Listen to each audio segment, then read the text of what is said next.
To set up QuickBooks Workforce, start by logging into your QuickBooks account and navigating to the Payroll section.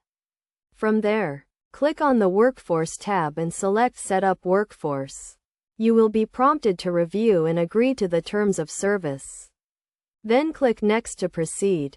Enter your company information, including company name, address, and industry. This information will be used to customize your workforce setup.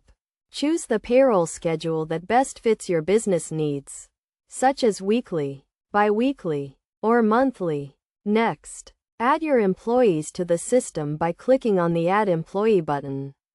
Enter each employee's name, email address, and hire date. You can also add additional information such as job title and department. Make sure to set up direct deposit for each employee to ensure timely and secure payment. Set up your company's payroll settings, including pay rates, deductions, and benefits. You can also customize your payroll reports to fit your business needs.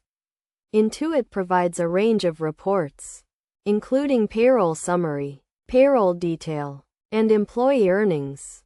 To complete the setup process, review your workforce settings to ensure everything is accurate and complete.